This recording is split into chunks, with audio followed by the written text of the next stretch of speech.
kalau hewan aja yang nggak punya pengetahuan nih, hewan itu tidak punya akal, nggak punya ilmu, bentuk tubuhnya jauh di bawah kita, standar penampilannya juga jauh stylenya daripada kita. Silakan cek, antum datangin kebun binatang satu-satu, bandingkan dengan wajah antum, masih bagus antum.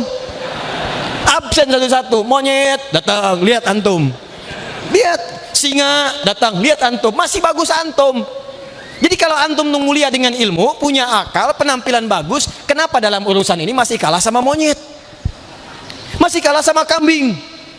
Tinggalkan sudah, ini bukan level kita, jauhi. Makanya kebiasaan manusia dengan hewan itu beda. Silakan cek, kuda keliling Bengkulu nggak pakai celana, bangga aja. Depan antum dia bisa ketawa, hihi, oh ya. Antum beda, harus malu kalau keluar buka aurat. Binatang itu membuka aurat, antum menutup aurat. Jadi kalau pengen buka aurat jangan lomba dengan binatang, nggak akan menang, nggak akan menang. Saya kasih tahu dari sekarang. Dan binatang itu gerah kalau pakai baju. Silakan cek, kuda dibajuin gerah, antum kebalik, begitu dilepas gak enak. Makanya kalau ada manusia senang membuka aurat, sesungguhnya dia sedang menurunkan derajat kemanusiaan di hadapan Allah Subhanahu wa taala. Paham? Nih, dua, fisiknya sempurna. Awas, nanti kita akan bicara karena nanti ada setan khusus yang membisikkan manusia untuk merubah penampilan sampai ke jenis kelamin. Nanti awas, hati-hati. Nanti saya terangkan dalam kesempatan yang lain lah. Ada 9 jenis setan. Hati-hati, 9 jenis setan. Setan sholat ada, setan menggoda orang sholat. Di Abu Daud nomor hadis 857 sampai dikatakan oleh Nabi, begitu antum mau takbir itu masih biasa, tapi begitu anda mengucapkan Allahu Akbar, setan ini akan bekerja. Pekerjaan pertamanya kata Nabi, uzkur kada, uzkur kada. Dia akan mengatakan kepada anda, ingat ini ya, ingat itu ya. Makanya anda begitu takbir, itu tadinya nggak biasa-biasa aja, begitu takbir bisa mengingat semua yang tidak ingin diingat. Kunci mobil, ingat. WhatsApp belum dibalas, ingat. Pasang status belum, ingat. Kalau nggak percaya silahkan. Bahkan kata-kata saya ini pun antum akan ingat. Begitu sholat asar nanti takbir Allahu Akbar, ingat ya, kata Ustadz Adi, setan akan menggoda anda sampai ingat yang lain. Itu setan itu, setan ya. Hatta la yash'urul musalli kam raka'atan yusalli, sampai-sampai orang sholat ada yang nggak sadar berapa rakaat sedang menunaikan sholatnya. Ada hadisnya begitu bilangnya. Setan masjid ada setan masjid, jangan dikira nggak ada. Yang digoda DKM masjid, hati-hati itu. Setan wudu ada, setan wudu namanya walhan. Setan wudu itu walhan menggoda orang supaya ragu dengan wudunya. Jadi begitu antum selesai wudu baru masuk pintu masjid sudah bingung, udah wudu belum ya, wudu belum ya, itu setan. Setan rumah namanya dasim ada, itu yang bikin antum selalu gelisah. Malam-malam pengen tahajud, begitu bangun hati-hati ya di luar mukanya jelek, rambutnya gondrong, wajahnya bajunya putih panjang. Begitu antum keluar, udah langsung. Itu dasim. Ada rumusnya, kalau pengen ngusir ada sederhana. Setiap masuk rumah kata Nabi ucapkan assalamualaikum. Assalamualaikum. Mau ada orang nggak ada orang buka assalamualaikum. Begitu diucapkan assalamualaikum, setan berkata pada temannya, kita tidak punya tempat menetap di sini. Antum tidak baca, dia akan berkata pada kawannya, kita punya tempat menetap di sini. Ada orang nggak ada orang, ucapkan assalamualaikum. Tidak dijawab normal, dijawab waalaikumsalam, itu masalah. Usir. Saya ajarkan dulu sama anak saya tuh, sekarang dia sudah 5 tahun. Dulu waktu 2 tahun 3 tahun saya kasih tahu, kakak masuk kamar ya, kalau masuk kamar biasakan ucapkan salam, assalamualaikum. Ada setan namanya dasim, kakak ucapkan assalamualaikum, dasimnya keluar. Dia langsung praktekin, dia buka kamarnya, assalamualaikum dasim, kata dia. Anak-anak. Nah, nanti ada setan khusus nanti di Quran surah ke-4 An-Nisa ayat 119 yang menggoda manusia untuk merubah bentuk tubuhnya sampai merubah bentuk tubuh binatang. Ya, binatang kesayangan dirubah-rubah bentuknya sampai nanti orangnya sendiri merubah. Kemarin saya baru lihat liputan kisah nyata di Eropa sana, ada perempuan bu merawat harimau, saking ngefansnya dengan harimau dia operasi plastik mukanya seperti harimau. Betul. Dia kasihin kumis ke sini, dia kasihin taring ke sini, ada betul sampai sedemikiannya. Hati-hati.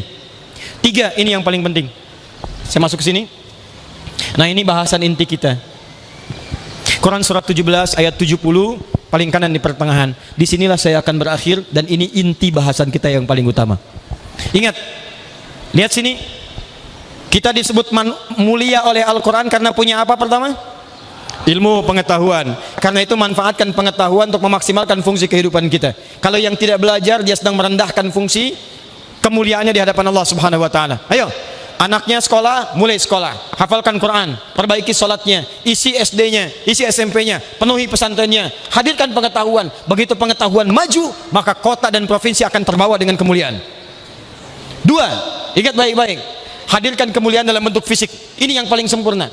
Di bagaimanapun penampilannya, percaya diri, hadirkan kemuliaan. Ini yang paling indah, ini yang mulia. Saya mulia di hadapan Allah, jangan rubah status saya sebagai manusia yang mulia dengan tampilan fisik. Tiga, walaqad karramna bani Adam wa hamalnahum fil barri wal bahr. Awas, hati-hati. Kami sungguh telah muliakan semua anak cucu Adam. Bahasanya menggunakan karramna dari kata karuma. Karuma itu kalau dilekatkan pada pemiliknya menjadi karim. Karim tidak pernah disebutkan dalam bahasa Arab kecuali menunjukkan kemuliaan perilaku, akhlak.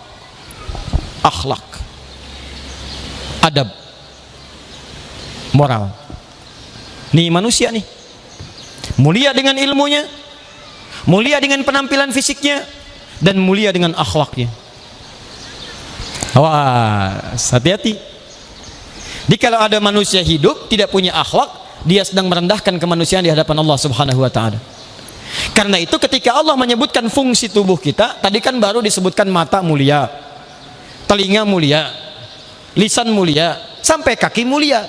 Sekarang kalau Anda tanya apa fungsi mata, apa fungsi lisan, apa fungsi telinga, sampai dengan kaki, ternyata bukan sekedar fungsi fisik yang mulia. Semua fungsinya akan disebut mulia kalau memiliki yang ketiga ini. Ingat ya, walaupun Anda tampan, yang ibu cantik, tapi tidak punya yang ketiga ini, maka Anda akan dianggap rendah bukan hanya oleh Allah, tapi di hadapan masyarakat kehidupan Anda. Demi Allah saya katakan, saya cek dulu, secara fisik mata kita mulia. Nih mata mulia nih. Apa fungsi mata? Bukan. Fungsi mata bukan melihat. Kalau cuma melihat, kambing melihat. Apa bedanya mata antum dengan kambing? Kalau cuma melihat, elang melihat. Mata elang lebih tajam dibanding mata kita. Elang naik ke atas bukit barisan, anak ayam kelihatan. Antum naik pesawat ke atas bukit barisan, anak sendiri nggak kelihatan. Di kalau urusan tajam, lebih tajam mata elang. Tapi mata elang tidak dihisab, mata kita dihisab. Quran surah 17 ayat 36. Inna sam'a wal basara wal fuada kullu ulaika kana anhu mas'ula. Sungguh pendengaran manusia itu, penglihatannya, dan apa yang dia fikirkan, nih pengetahuan, itu akan dihisab oleh Allah Subhanahu wa taala. Karena itu ketika menyebutkan fungsi mata diatur di Quran surah ke-24 ayat ke-30 untuk laki-laki, 31 untuk perempuan. Apa fungsinya? Lihat. Kullil mu'minina yaghuddu min absarihim. Katakan pada pria-pria yang merasa punya iman, matanya hanya boleh melihat yang baik-baik saja, yang tidak baik palingkan. Wa kullil mu'minati yaghuddna min absarihinna. Demikian bagi perempuan-perempuan kalau merasa punya iman, matanya hanya boleh melihat yang baik-baik saja, yang tidak baik palingkan. Di fungsi mata manusia itu, karena kita insan mulia, kata Allah, mata kita hanya boleh melihat yang mulia saja. Awas Bu, jangan salah paham. Kalau begitu saya minta ke papa, saya mau lihat yang mulia aja, logam mulia, emas mulia. Bukan. Yang baik-baik menurut Allah. Karena kita ini baik, mata kita diciptakan baik, maka Allah tidak ridho mata kita digunakan melihat yang tidak baik. Gambar-gambar yang tidak seronok, palingkan. Acara TV yang tidak bagus, palingkan. Aurat-aurat di jalan, tinggalkan, palingkan. Yang tidak baik, palingkan. Yang baik-baik itu yang dilihat. Buka WhatsApp, lihat ada iklan jelek, palingkan. Lihat TV, bagus tayangannya, lihat. Tidak bagus, palingkan. Dan disitulah ukuran iman kita. Jadi kalau ada namanya manusia, maaf ya, manusia, tapi matanya senang melihat yang tidak baik, ini menunjukkan dia sedang merendahkan kemuliaannya di hadapan Allah Subhanahu wa taala. Saya tanya pada antum mulai hari ini, berapa kali mata kita salah digunakan untuk melihat? Silahkan cek. Ingat baik-baik ya. Ingat pesan ini, ketika Anda sedang melihat yang tidak mulia, yang tidak benar, Anda bukan hanya melihat yang salah, Anda sedang merendahkan kemuliaan Anda di hadapan Allah Subhanahu wa taala. Seakan-akan dikatakan begini, hei, saya ini ciptakan mata kamu mulia, kenapa kamu bikin rendah? Kamu sedang merendahkan status kamu di hadapan saya. Makanya orang-orang baik itu kalau ingin mengukur matanya baik atau tidak, dia akan cepat menghindar dari hal yang tidak baik. Begitu jalan, Ada terbuka gambar yang tidak bagus, dia palingkan. Ini nggak benar, nggak mulia. Bahkan lisannya disebut di Quran surah 3 ayat 133 bisa cepat istighfar. Wasari'u ila maghfirah, astagfirullah. Dia lihat TV begini, channelnya nggak bagus, iklan nggak bagus, dia ganti, astagfirullah, salah. Tapi antara istighfar, astagfirullah dengan melihat cepat. Ini bukan astagfirullah tapi masih dilihat, astagfirullah. Astagfirullah, nggak benar ini, astagfirullah. Sampai habis. Itu bukan mulia namanya. Lisan, apa fungsi lisan? Apa fungsi lisan? Berkata yang baik-baik. Turun kalimat Nabi, man kana yu'minu billahi wal yaumil akhir falyakul khairan aw liyasmut. Siapa yang merasa beriman pada Allah dan hari akhir, cukup katakan yang baik-baik. Kalau nggak bisa diam. Di fungsi lisan manusia itu cuma dua. Kalau bukan berkata yang baik, itu diam. Jadi kalau nggak bisa berkata yang baik, diam aja. Makanya muncul peribahasa, diam itu emas. Ketika tidak bisa bicara yang baik.